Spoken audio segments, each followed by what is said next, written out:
नमस्कार, मैं नवीन जायसवाल 4 PM राजस्थान में आपका स्वागत है। राजस्थान में नई सरकार बनने के साथ ही अब फैसले लेने शुरू हो गए हैं और नए मुख्यमंत्री भजनलाल शर्मा ने जो पहला फैसला लिया है, वो फैसला लिया है कि राजस्थान के अंदर जो परीक्षाएं हुई थी, उसके अंदर जो पेपर लीक हुए थे, उसको लेकर एक एसआईटी बनाई जाएगी।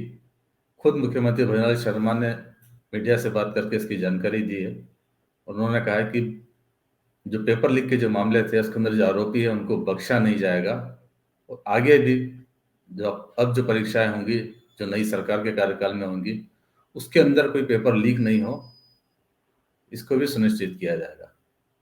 इसके अलावा जो सरकार ने पहली बार में जो नए फैसले लिए, इसके अंदर जो संगठित अपराध है उसको रोकने के लिए एंटी गैंगस्टर टास्क फोर्स बनाने की बात हुई है, जो इस तरह के गिरोह पर नकेल कसने का काम करेगा।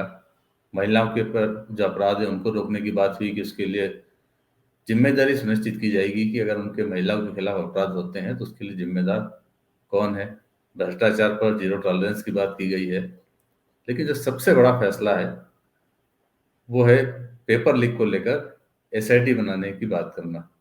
राजस्थान के अंदर ये बड़ा मुद्दा रहा है कि बार बार जो भर्ती परीक्षाएं थी उनके पेपर लीक होते रहे, लोग बड़े परेशान हुए हैं, अभ्यर्थी युवा बड़े परेशान हुए हैं इसको लेकर। ये हकीकत भी है और ये चुनाव के अंदर भी एक बड़ा मुद्दा बना।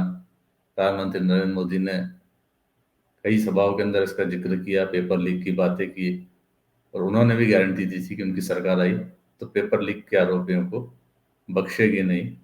और स्वाभाविक रूप से महिला सरकार ने सबसे पहले उसी पर फोकस किया। नई सरकार आई है तो नई सरकार के साथ लोगों की उम्मीदें भी जुड़ी होती है, तो स्वाभाविक है कि महिला सरकार को इस पर कुछ फैसला करना था, इस महत्वपूर्ण मुद्दे को एड्रेस करना था, उन्होंने वो किया।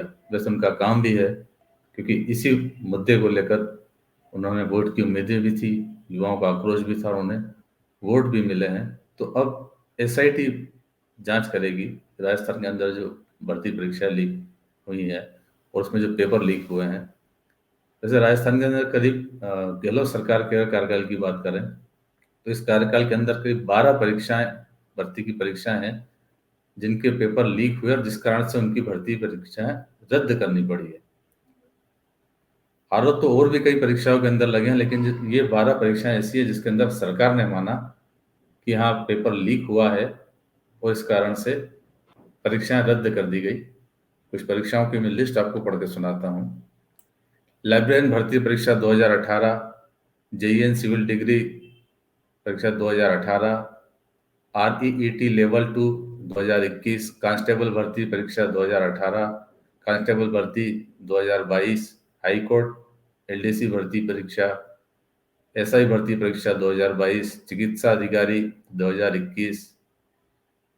ये तो 2 बार गड़बड़ हुई इस परीक्षा के अंदर। सीएचओ भर्ती 2022, वन रक्षक भर्ती 2020, बिजली विभाग तकनीकी हेल्पर भर्ती परीक्षा 2022, द्वितीय श्रेणी शिक्षक भर्ती परीक्षा 2022। ये वो परीक्षा हैं जो रद्द करनी पड़ी। इसके अलावा कई और मामले में आरोप लगते रहे। भाजपा कम से कम 18 ऐसी परीक्षाएं गिनाती रही कि जिसके अंदर पेपर लीक हुए हैं। अब दूसरी बात यह कि बीजेपी जब इसे मुद्दा बनाती रही, राजस्थान के जो बड़े नेता थे, सतीश पूनिया जो पहले अध्यक्ष भी रहे, बाद में नेता प्रतिपक्ष रहे, डॉक्टर किरोड़ी लाल मीणा जो भर्ती परीक्षा के मामले लगातार उठाते रहे कि कैसे पेपर लीक हुए, उन्होंने कई प्रेस कॉन्फ्रेंस भी की।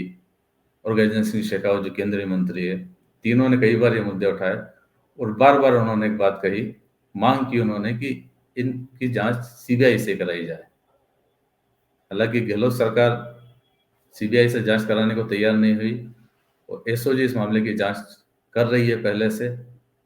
तब भाजपा के नेता यही कहते रहे कि जैसे ही भाजपा की सरकार आएगी तो ये सारे मामले जो है सीबीआई को सौंपे जाएंगे और सीबीआई इसकी जांच करेगी। लेकिन अब जो भजनलाल सरकार ने फैसला लिया है, सीबीआई जांच का नहीं लिया है, उन्होंने फैसला किया है कि एसआईटी इसकी जांच करेगी। यानी पहले राजस्थान पुलिस की ही एसओजी जांच कर रही थी और अब राजस्थान पुलिस की ही एसआईटी इस मामले की जांच करेगी। तो कहीं ना कहीं शायद एक चर्चा ये भी हो रही कि भाजपा ने जो पहला जो काम किया है, जो पहला उनका चुनावी वादा था, उससे शायद वो पीछे हट गई है, तो सीबीआई से जांच कराने को अब वही सरकार तैयार नहीं है जो पार्टी पहले सीबीआई जांच की मांग कर रही थी। खैर, फिर भी अच्छा है, जांच होती है, सरकार बदली है, अगर जांच होती है, ईमानदारी से जांच होती है, आरोपी पकड़े जाते तो अच्छी बात है। युवाओं को बड़ी उम्मीद है, आक्रोश भी है उनके अंदर। चुनाव के समय जरूर ईडी ने भी कार्रवाई की थी, गोविंद सिंह डोटासरा जो प्रदेश कांग्रेस अध्यक्ष थे उनसे भी पूछताछ हुई थी और दूसरे आरोप पर भी कार्रवाई हुई थी। तो कार्रवाइयाँ सेंट्रल की एजेंसी तो पहले से इन्वॉल्व थी। सीबीआई की जगह एसआईटी जांच करेगी। भाजपा को शायद उस जांच पर ज्यादा भरोसा होगा क्योंकि अब उसकी सरकार है। अब शायद उसे पुलिस की भूमिका है, राजस्थान की पुलिस पर भरोसा कायम हो सकेगा।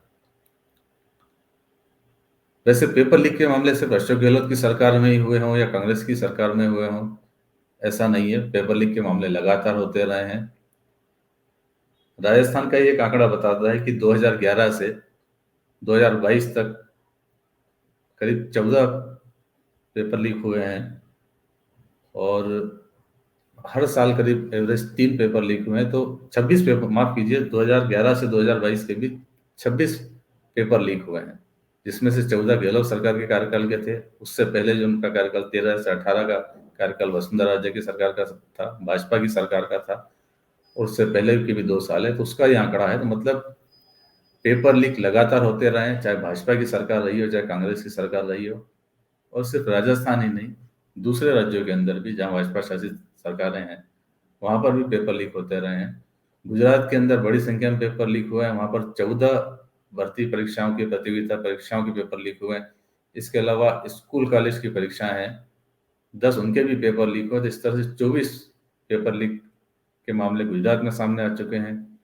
यूपी के अंदर भी बड़ी संख्या के अंदर पेपर लीक के मामले सामने आए हैं और हरियाणा में भी पेपर लीक हुए हैं, हिमाचल में भी पेपर लीक हुए हैं, मध्य प्रदेश में भी पेपर लीक हुए हैं।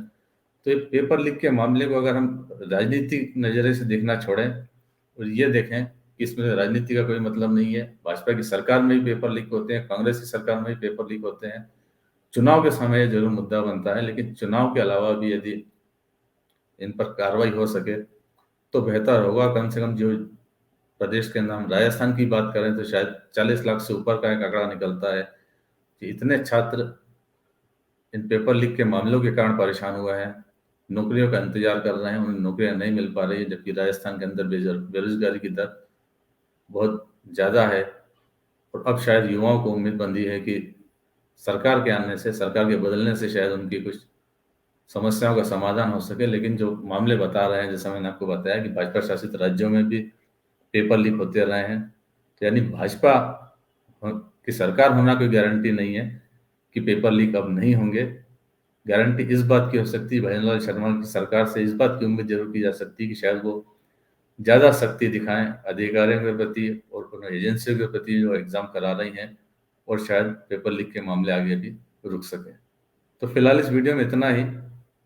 वीडियो आपको कैसा लगा ये हमें कमेंट्स करके बताइएगा, और 4PM राजस्थान चैनल को सब्सक्राइब भी कीजिए, उस वीडियो के लिंक को ज़्यादा से ज़्यादा शेयर भी कीजिएगा। नमस्कार।